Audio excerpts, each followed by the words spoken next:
words you could have picked. You could use any F word. You could have gone anywhere. And you both just picked, I think they're strong lines, but we're talking about curse word scenes in movies. I just think you got to go a little extreme with it. And I don't think either of those has an effective tool as that. And I still think the dynamic in mine is it's more quotable than both yours. But here's the thing. That is one of 15 great lines that Bruce Willis has in that movie. It's the one everyone Come says. on to the coast, we'll get together, have a few laughs. That's funny. That's another line. It's such a well-written movie, such a well-written character. That's a great line from Die Hard.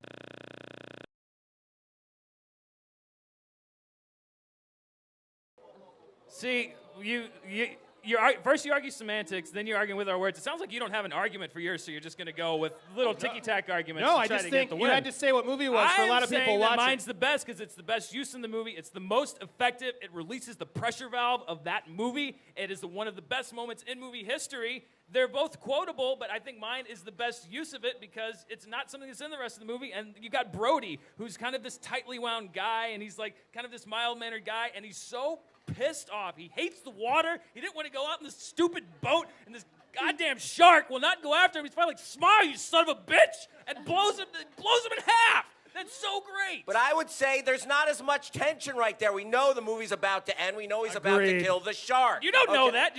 You do not know that. Oh, you know that he's about to execute the plan and kill the shark. You don't know that. Oh, you know it. No. But in Aliens, it's such a tense moment. There's still... The alien's not going to lose in Aliens? And it is in the third act, Hal. It is at the end of the movie. It ends with the Queen Alien turning to the camera going like, "Well, I took care of her." But... comes before the last button, the last moment. Mine comes before this climactic battle to be unleashed. And we don't know what's going to happen. Is Ripley going to die saving Newt? Is the alien going to put a baby in Ripley like she does? Who knows? Is she gonna let one of those face suckers on Newt? You don't know what's gonna happen, but you do know that Ripley has emerged and she's telling the most disgusting, gruesome, the xenomorph. I mean, one of the most gruesome creatures we've ever seen on film, and what a creative creation that is. And the mother alien, amazing. She's telling that. Hey, Hal, come on. I feel like we're in Aliens. I'm like, Ripley, let up. You're just grinding metal now. Yeah, well, she tells one of the most gruesome creatures ever, "Get away from her, you bitch." And it's just so cool calling that bitch? mother alien that. I have to say, Hal, there's already been so many great screenshots of you just bursting out of your skin. He's doing like the these king arguments. of the gifts after today, man, because he's like... He's going to pop a vein over there. But what do you think, Kevin? Time to weigh in? Time to weigh in. And Give me activate the audience, too. Don't forget. They have voting cards if you want to help them. Oh, Yeah. fair enough, if I need them. The name of the category is what specifically? I want to make sure of the language here. It is the best use of profanity in a movie. Okay, so the argument's about where it happens, vis-a-vis, mine happens before the fight, mine happens after the fight. That's irrelevant. It's just the best use of profanity. Argument that, like, bitch is not a curse word, but it is to a lot of people. Now, not so much anymore. Now it's colloquial. Hey, what's up, bitch? But back in the day, when they made fucking Jaws, nobody was like, "What's up, bitch?" Like, they were like, "Holy shit, that's a dirty word." But he was allowed to get away with it because, as Dan pointed out, big tense moment. I love that line. I love "Get away from her, you bitch." But I feel like it owes its life to "Smile, you son of a bitch." I think Dan won this argument by pointing out whether or not it's true or not, it may be the birth of the action one-liner in Jaws to say that. We don't get to yippee-ki-yay, motherfucker. And you know I love the word motherfucker, so it was hard not to pick you, Andy, but you are representing a Bruce Willis film, so fuck that. It's fair. I knew Ultimately, that might happen. though, it was the argument that swayed me, which is true. We don't get to that line. We don't get to that line unless Brody says, "Smile, you son of a bitch," and then bam, we're off to movie history. So I think this round goes to Dan. Dan gets a point. Dan gets it! Wow. I think that means I'm out. So, yes, Dan has 3 points. Hal has 1. Andy, 0. Thank you for playing. An honor to play. But now you get to help judge when it comes to the speed round. No, Kevin's in charge. Well, let's do a speed round, shall Yeah. I have to say, a lot of people on Twitter, speaking of motherfuckers, are saying...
want to say animal Kangaroo movie. Jack, but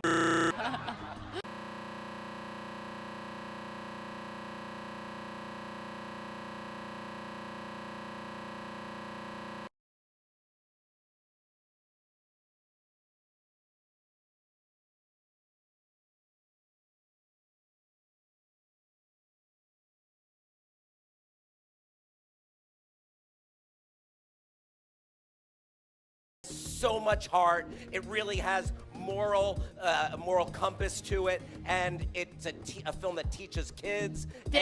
and adults. Time's up. Okay, Dan. Yeah, Babe's a great movie, but Homeward Bound was one that I loved when I was a kid. The animals are so compelling, they don't even have to move the mouths. They can just put voices over pictures of the animals, and people still love those animals. You got Don Amici and Sally Field and Michael J. Fox. It's a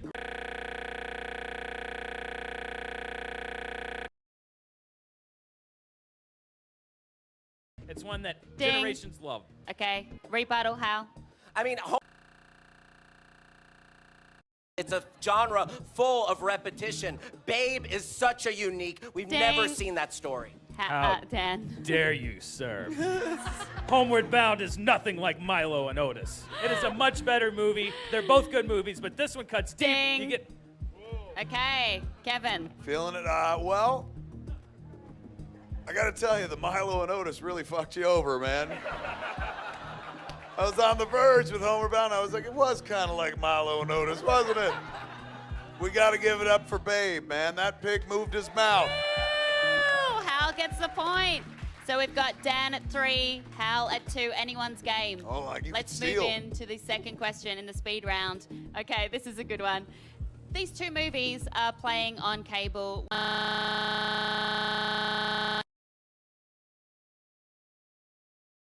You owe each other a...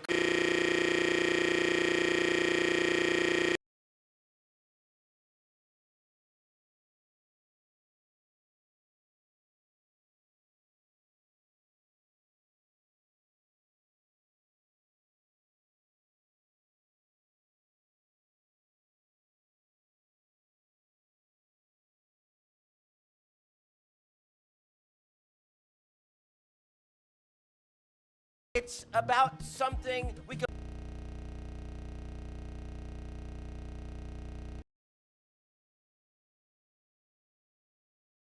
Affleck. You have.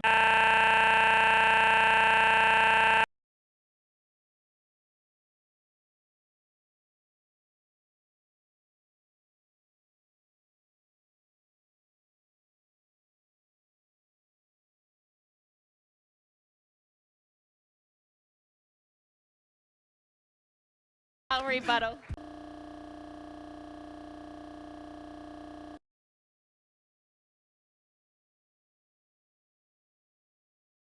Better film.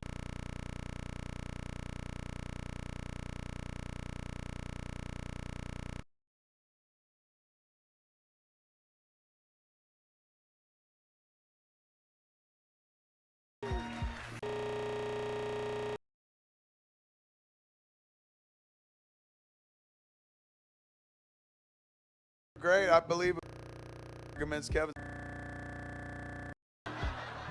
There can be only one, and I honestly think that not only do we get more Rickman and Mallrats than we ever got, 100% more Rickman. Decent Alan Rickman impression out of that argument. Woo! But I'm in the middle of making Mallrats the series right now.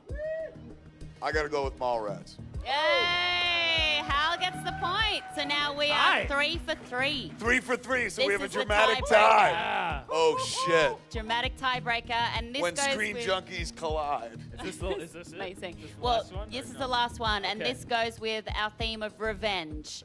So this is a bit of a tricky one to do in the short amount of time, but I believe in you guys. Pitch your Chewbacca's revenge story. Oh, that's tremendous. Who's going first? Give him an extra 10 seconds. Yeah, I'll give you. Do you want me yeah, to pitch give you mine 30 while they're seconds. waiting? Oh, yeah. Yes, go for Well, it. No, yeah, it's I I guess. don't want to. They might have fucking cool ideas. Well, but I'd rather hear that. We'll give him another question. Yeah. No, I didn't have one. I just make it up and shit. Probably have some fucking sex thing I going got on. one. All right, Dan's got it. All right. 20, how much All we're right, putting? Hal, got we're going to one. give you 30 seconds. Ready, set, go. Okay, so this is the story. It takes place before Episode 4. It takes place before A New Hope. There's a line in the Millennium Falcon when they're playing chess against Chewie when he says, that's because they don't pull your arms out of your socket when they lose. That came from Chewie's revenge story because who messed up his planet of Kashyyyk? It was the clones and the droids. I want Chewbacca going nuts through a clone droid, just ripping droids apart, and that's how Han Solo knows that he ripped. Chewbacca. Chewbacca fucking shaves his body. Who the fuck is that? I don't know. Ding. Hal, you just ruined Star Wars, Hal. I You just ruined killed Star Wars. Kylo Ren. I just killed Kylo Okay, Ren. Dan, go for it. I mean, And Kylo Ren ain't gonna expect it Al, because your Chewbacca's time's gonna up. be one ugly motherfucker. Dan. that's a great fan fiction story, Hal, but you just ruined the new trilogy that millions of hours have been put into meticulously planning. You're gonna shave Chewbacca Fuck and have yes. him kill Kylo Ren? Yeah. No, Yeah. no. Oh, Say it like Mark No. Wahlberg. Hal, What? go for it. No. Oh, all day, son. I don't know quite what your story was. He wants revenge for one thing, for Kylo Ren killing Han Solo, right? Yes. So this is my Chewbacca revenge fantasy, and my Chewbacca revenge fantasy, independent from the rest of the films. Ding. Dang. Ding, ding, ding, ding, ding. What a fight, Kevin. What do you think? Wow, it comes down to this, Kevin. It's this one's sadly it's just good, sad for one person, bad for good for another. It's a pretty easy call. I think we all heard the movie that we want to see. A shaved, circumcised-looking Chewbacca, so hell-bent for revenge that he'll let you see his chewy dick taking all his hair off. Little red thing popping out, man. We got to give it up to Hal. Hal wins that Hal one. wins. Woo! Wow, Kevin, how was that? Thrilling, dude. Thrilling. Like, honestly, it's fun to argue, but it's fun to kind of sit outside of it. And you really have to use the wisdom of Solomon to figure out who the fuck is more right in the situation. Because really, it's just degrees of righteousness. There's no wrong here, right? It's just like it's opinion. So, like, that's right, but that's more right, you know? And that you get to shift people over the line. There were a few times where I was like, oh, it's clearly him. And then I was like, no, it's clearly him. Shifts, right? It's fucking dope. Like, in terms of, like, a sport where you don't sweat that much, like, I enjoy it, you know? It's competitive and stuff. I think I'm out of a job, right? This guy was awesome at that. Jesus, yeah. What have you? We got a couple minutes before we got. I just want to make. Is there anything you got going on that we can talk about, or anything you want to drop Nothing, here? nothing. for Well, our I'll tell fans? you why I was late. I was doing an interview, and I don't want to sound braggy and shit, but we were doing an interview for the show we're doing, Geeking Out, which starts airing on Sunday night on AMC after Preacher. So we talked to Seth and Evan and Dominic and Garth about Preacher for like 25, 30 minutes. And I got to blow the boys up because you get in this business, like I've known Seth for a while, but like I haven't seen him in a long time. He works consistently. I watch the things he makes consistently and shit like that. So we don't necessarily see one another all the time. So I hadn't seen him in a bit, and I was able to blow him up and be like, dude, most people get their foot in the door of this business, take care of themselves. You know, right away they're like, I want to make my shit. I'm doing me and stuff. And they don't want to let out the secret of how they got there because they don't want competition. Most creators have their heads firmly lodged up their own asses where it's like, oh, it's my world, my invention. Those cats made their dreams come true, like right up to the point where they're writing, directing the movies they want to make and see and stuff. But then they helped other people. Like Preacher had a long road to get to any screen whatsoever. At one point, Rachel Talalay was attached to direct a version, and Garth Ennis was like, can you and Scott Mosier, my producing partner, can you guys help us get this made? Can we put your names on it? I said, if that helps at all, put our names all over it. It did not help at all, man. And then people like Sam Mendes tried to make it as well, and he couldn't fucking get it there. But these two fucking Canadians who so years nice, ago, too. they're so sweet, and years ago they read the book, and they're like, this would be so awesome. I asked Seth today, I was like, what, like, does it feel like you closed the circle? And he goes, I just did it because I would have been so pissed if somebody else did it and fucked it up. So, like, they made sure that they brought it to the screen. Instead of just like, hey, we're going to do yet another one of our things, they diversified their portfolio, helped Garth Ennis finally bring a really fucking excellent creation to a different medium. It was a Preacher will always exist on the printed form, and it's wonderful, and you can enjoy it that way. But for years, those of us, like I bought that book off the rack when I was a kid and stuff. To be able to turn on the TV and have that show pop up as a comic book fan who for years was like, man, I wish they'd do fucking Preacher or something like that. It's the noble work. I was like, you guys are doing the noble work. Not only are you making cool flicks for yourselves, but you're helping other people make cool projects. Like, that's the thing. Anybody ever gets in, help other people get in. Don't get in and close the fucking door. It's a shitty way to do it. Get in and start pulling everybody up with you, even people that didn't necessarily believe in you in the first place, because you never know where some cool idea is going to come from. I assure you, it's not going to come from people who've been in the party for a long time, like me. I've been around for a long fucking time. I can't say anything new that people don't fucking haven't heard already. I'm like, hey, I suck dick. They're like, we heard that in Mallrats. Like, you know, I got no new jokes. If you bring in new voices and shit like that, suddenly there's a better chance we're all going to watch something that we enjoy. It's a shame when it's always the same people over and over making shit. I like that because that means I get a job.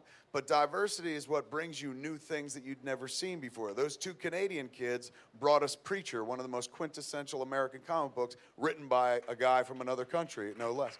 So cool. You never know where it's going to fucking come from, but if you ever get in, if you get a little bit of degree of success where you feel safe enough to be like, oh shit, I could stop climbing and looking backwards, I've made it to some degree. First thing you got to do is reach down, fucking pull somebody else up with you, and that's what they did. That's so it was so really, cool. really sweet. That's Well, awesome. I would say thank you for helping us here too. You're showing up here all the time and doing so nice to us. Thank I you love so. doing How this. crazy is this? Yeah. Having So Kevin amazing. here, It's you've like- been so kind to Not at us. all. So thank you for pulling us up too. Yeah. Thanks for And having me. thank all of you. Please stick around. We have a message, but I want to thank Kevin Smith and I want to thank all of you at home. Do we have anything else we need to end on? I want to thank Mafia 3 for Yes, helping of us course. put this fight on today. Thank you guys so much. Thank you, Kevin. Thanks Thank for you. watching, Thank everyone. you, everybody at home. Audience here, stay. But thank you at home for watching. We're leaving the stream. We'll see you next week. Bye-bye. Movie fights! Thanks again to Mafia 3 for sponsoring this episode. To watch our previous show, click the box to the left. And to see everything from Screen Junkie Central, click the box to the right.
All right, I'm now joined live by Max Abrams, who is an assistant professor of public policy at Northeastern University in. Thanks for being with us here on RT International. So we just got some information, Justin, that Munich police, they announced that the shooter was an 18-year-old man of Iranian origin.